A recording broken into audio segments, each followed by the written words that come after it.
Welcome to Full Circle. I'm Hilary Doyle. As you may recall, in November, the government tabled the largest infrastructure investment in Canadian history. It's expected to facilitate and unlock over $1 trillion in investment within the next 5 years, and it's earmarked more than $115 billion of those dollars to federal infrastructure spending in the same period. The government's Building Canada Act is focused on investing, streamlining approvals, and limiting regulatory requirements. Its new Major Projects Office is accelerating approvals for large, complex projects that require significant capital. And so our question is, how well positioned is your business now that infrastructure alignment is a new competitive advantage? To help us make sense of this opportunity, we are joined by Tim Murphy. He is the Executive Vice President and Chief Strategic Affairs Officer at Aecon. And Jordan Eizenga is the National Infrastructure and Real Estate Leader at Deloitte. Welcome to you both. Well, thank you. Hello. Tim, before we get started, would you share for anyone who is less familiar the top line on Aecon and its relevance in this particular investment cycle? Aecon is a publicly traded company, Canadian headquartered on the Toronto Stock Exchange. We just filed our financial results, so $5.5 billion in revenue with a backlog approaching $11 billion. We've got 5 major segments. So it's civil, which is basically if it's big and has a lot of concrete, we do that. Urban transportation systems, utilities from in the home, transmission, distribution, power, nuclear. And so we've got basically 100% market share in Canada in nuclear. Industrial, which is, mining, pipes inside oil and gas facilities, etc. And then finally, we've got a concessions arm, which invests equity into projects structured in that way. However, we only invest where we're also a player as a construction company. So much of this period feels unique, but you, Tim, were the Chief of Staff to Paul Martin as Prime Minister. You were a senior advisor while he was the Minister of Finance. You lived through a period of expansion with that government. So what lessons from that time do you feel will be most relevant to business leaders navigating this one? It's always exciting, which is both a good and a bad word, to be in government during points of crises. And I think they both are right now in 9/11. So I arrived on the job to work for Paul on the 10th of September. So woke up the next day and basically it was, where are the corporate washrooms and help stabilize the global financial system go. I would say one of the key differences was, frankly, the budget was balanced at that point. We were paying off debt.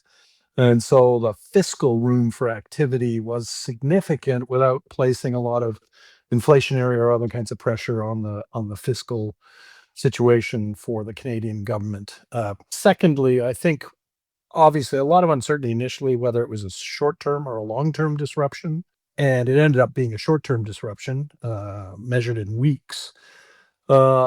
And also different in the sense that it was, it looked like it could threaten the global system of economic rules. Did not. Basically, we are no longer in a rules-based trading order. We are in something different, and I think that's a major difference. Paul Martin, as finance minister, had been significantly focused on building innovation in the Canadian economy, investing in research, both at the national level and helping companies do that.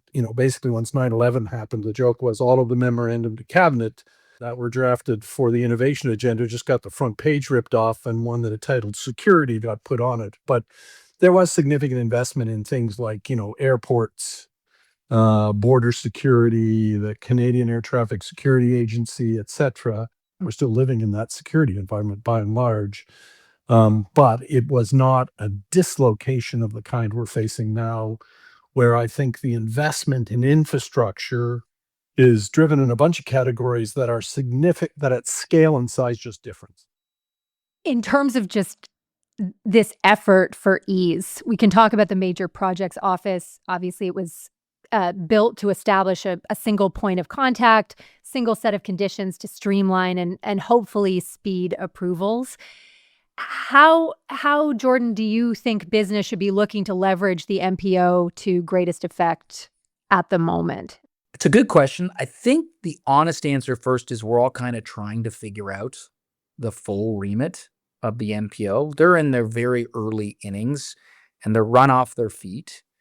And they're largely staffed with a composition of government, senior civil servants, and investment bankers, professional service providers, similar to me. And so they're trying to figure that out. Now, how does business take advantage of the MPO maximally? I think you need to bring a project that's pretty well advanced. It's got a lot of work that's already gone into it. And there's a very clear ask of the MPO that they can help with. I don't think if you're a project owner or a proponent and you have an idea, but you haven't penciled out the economics, you're very early in the development cycle of the project. I don't think the MPO is geared for that. Yeah, I would agree with that. I think my view is the MPO is meant to almost a last mile organization, right? So you look at, are there tweaks to, Mm-hmm. you know, tax rules, certain kinds of government programs that can get you over the finish line? You need a little tweak here or there. I think those are the poor, the tired, the huddled masses of Project Yearning to Breathe 3 that the MPO is looking for and can be best oriented to help, given their experience. But I think also more importantly, the expectations of the government regarding what it's going to be doing, which is they want it to be the vehicle that kickstarts $500 billion in foreign investment in Canada in sectors where, getting natural resources to market, other kinds of things need that little bit of help. And that's what I think the MPO is meant to do, meant to focus on, and meant to provide the most help to the private sector. So on the flip side, the private sector needs to be able to come to the table with some, a clear sense of path to building and a path to execution and a clear ask of those in relation to those elements of what it needs to get there. Let's drill down on that a little bit, because how much agency do you, Tim, feel that business has to dictate what's needed right now to government? For the first time in a long time, I think business actually has real agency, that I think the government's prepared to listen. I mean, that doesn't mean government doesn't have all the traditional challenges it has around priority setting, getting through the thicket of regulatory anxiety and approvals. We all, which require political attention. And so you still have the problem of getting government to decide which things to pay attention to and to come as a private sector player with an argument as to why the government should advance your project over others, or give it the special attention it requires. So I think, but all that being said, I think the government's ambition for economic activity, for diversifying the sources of economic activity, of generating trade diversification means it's not going to do it on its own as a government. It needs the private sector to step up. It needs the businesses to take risks and financial sources to invest capital in the capital stack. And they're prepared to listen to make both of those things true. The government doesn't have, or governments of all levels do not have, thousands upon thousands of people in orange hard hats ready to construct things. Everything they want to build requires a contract with a private entity. And so I think this government realizes that to execute on its agenda of building more things, whether it's hospitals, schools, housing, rail, port, and pipelines. And defense. You kind of need, and defense, sorry, that's probably the largest bucket. You need to understand the preferences, the risk tolerance, the capability, and so forth of all of those private sector entities that are crucial to the delivery of infrastructure. And I think this government gets that. You have in Minister Tim Hodgson someone who's raised capital for those types of companies. You have in the Prime Minister someone who has worked for a large investor into infrastructure projects, and understands just how complicated it is at the best of times to deliver stuff. And we're not in the best of times by any stretch of the imagination. So I would say there is both license of business to provide that advice, but also, I would say, appetite from the government to receive the advice. There's a whole bunch of projects that need the government to grease the skids to get them to the point that the MPO can even evaluate them as being in the national interest. And if you think about a lot of what the government's doing right now, they're doing industrial policy. It used to be a really bad word. It's not a bad word anymore. And if they're doing industrial policy, it means the market on its own is not doing these things. It's not pursuing these projects were it not for government kind of putting their thumb on the scale. Well, that also means that there isn't going to be a private entity that's going to come along and say spend 10, 20, 30, 40 million dollars at advancing a project to the point at which the MPO can go, yes, we like this. No, we don't like this. And so I think in that world, if the federal government really wants to have a huge portfolio of nation building projects to evaluate, I think one area would be for them to provide some more funding for that early works. And yes, that means the government's probably going to throw some money into projects that may not actually go anywhere. But if we're in this state of economic crisis, it's probably money well spent. Tim, your response to that? When I think about, large infrastructure related projects, they kind of have 5 purposes. And I think it's a mistake to think of the MPO as the solution across all 5. So the 5 objectives, I think, of the infrastructure as a policy choice in the current government. One of them is that we talked about, which is generating economic activity of a kind that boosts our economy at the time that it's under threat from the breakdown of the global trading order. So that's natural resources, power, critical, etc. The second is defense, which is, historically we've underinvested. We're also in a heightened geopolitical risk time, and we've got climate change affecting our northern borders and the ability to traverse the Arctic Passage, etc. So defense is an important element of investment. Third is trade enabling, so that diversification objective. How are we going to do that? Rather than building to the south, are we building west, east, and north? The fourth is sovereignty, at a time when some of the rhetoric suggests that, and including, the incursions into our space by other countries. And then the fifth is domestic politics, the old-fashioned, like we need to address political priorities. And so I think once you kind of think about infrastructure across those objectives, for me, the MPO is really focused on the economic activity infrastructure box.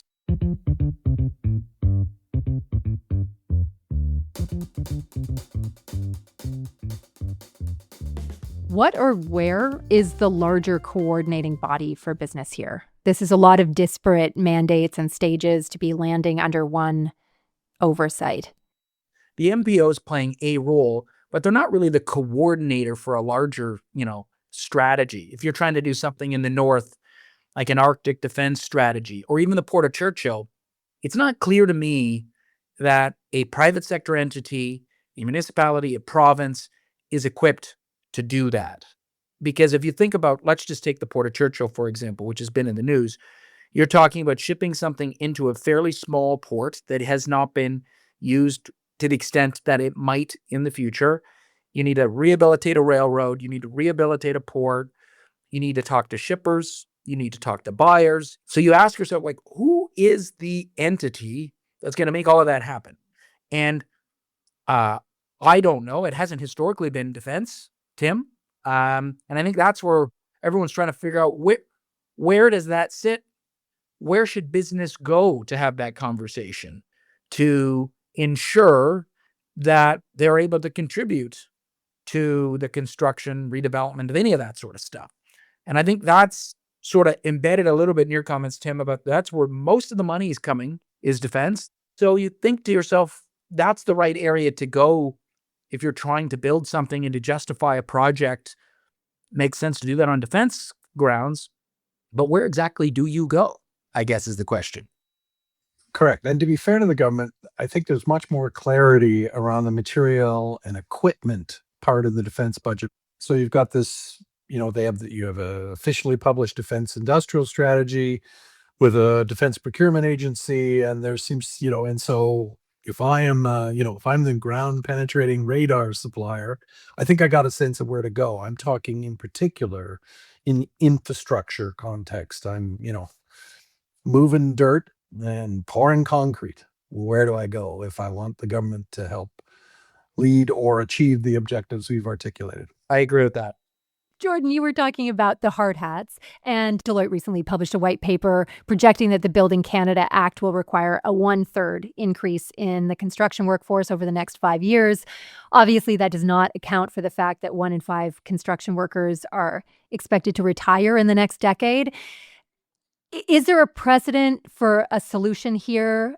And should we expect that solution to be coming from business or government? Look, fundamentally, this is probably the largest challenge to building a lot of different things at one time. We're talking about building 500,000 homes.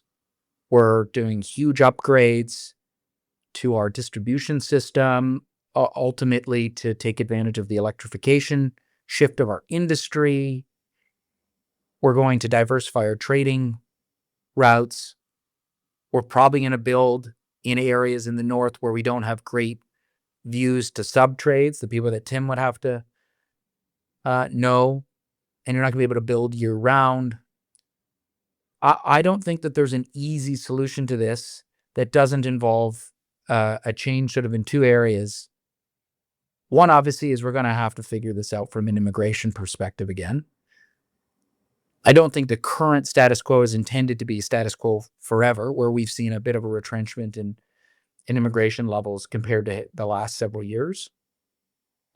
But I think we're probably going to need to have a much more coherent national strategy around the training of post-secondary students to be able to participate in this part of the economy. And I think it won't be that easy. And I don't think there is a silver bullet to this. But that, to me, seems to be the largest impediment to being able to build quick, is just the shortage of people to do the building. But there's only two industries that have had less productivity growth than construction, and that was fishing and hunting. And part of that, though, is because a lot of governments treat every single project they do first of a kind. Even though, they go out and procure a transit solution in the city, and then they go out and procure a second one, and it's done completely separately, independently. They could design it differently, etc. Now, flip side is, like, we did all 4 refurbishments of the nuclear Darlington facility. We did the total of the 4 under budget and ahead of time. The first one we did not, right? But because we learned from 1 to 2 to 3 to 4, we could commoditize the process, train, learn from our mistakes. We were doing the same thing again, so that once we'd learned, we actually maximized our efficiency and effectiveness, so that in totality, the total budget and time was ahead of time under budget. So the system needs to figure out how to commoditize and turn into a manufacturing process as much as possible the construction of infrastructure to enhance productivity and therefore release some of the tension on people. One of the real kind of choke points in successful implementation of a major infrastructure project is project leadership on both the government and the private sector side, right? You need people who understand the project, understand the decision-making, understand the tension between quality, cost, and time, who can make decisions and have authority to do it on both sides of the table. That's a global market for those people. And as more and more stuff gets built, that's going to be a real competition. Can I layer in on something you said there? You mentioned procurement. Fundamentally, what we're trying to solve for is, how do we get projects to construction faster and how do we build faster. Government is a little bit more risk averse, and they're not going to want to necessarily do something where they don't feel like they have a degree of confidence that they've gotten the best price. But for a lot of things, they're not going to really know the price of the project anyway, because no one's going to give them a firm fixed price if you're building in the north for part of the year. I think government will probably need to reevaluate what it means to get value for money out of some of these projects and be a little bit more aggressive in how it rewards contracts.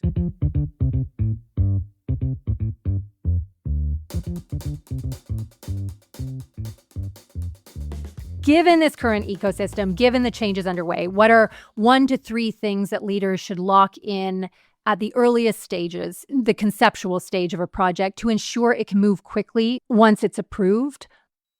Tim's going to have a 5-point plan here. I have one. And so I'm going to say my one. The one thing we haven't talked about today is economic reconciliation, Indigenous partnership. And I think if you're going to be doing something particularly linear infrastructure and you want to move faster, you better get social license earlier on. And I think the smart parties are doing that. So that would be my advice. If you're trying to do something, particularly linear infrastructure, that's where I point your ship to start. So I think there are 3 constituencies for the question. So one of them is developers, for which I think Jordan's point is the right one, right? You've got to get social license before you start. And if you have that in the right way, that will prevent court applications and roadblocks that will delay you getting, at various steps from getting to completion through the process. The second player in this is government as a project leader. I think government needs to think more systematically about its projects so that it doesn't think about an individual project, but rather thinks about them in the way, frankly, a manufacturer might, which is that you've got a bunch of things you're trying to achieve, many of them which have similar elements. So is there a way to think differently? Rather than procure an airport in the north, can you procure someone who helps do all of the hangars, someone else who does the runways? And now that requires some creativity, which is a challenge, but then I would say that's for the architect, engineer, and construction community. I think really it is about pushing for a systematic advancement of the design before you put a shovel in the ground. And secondly, making sure you've got the right project leadership on all sides of the table ready to go. For example, if you're going to do a design development phase, you want, you're sitting there you're looking at it from a constructability and design issues point of view. You should be starting to recruit for your project leadership, right? Basically from the word go, so that when you get to the end and you sign the contract to build, your project leader has been immersed in the design discussions and is ready to go. Let's leave it there. You've given us a blueprint for how to navigate this moment in 5 steps or less, and I really appreciate it. Thank you. Appreciate it. Thanks, Hilary.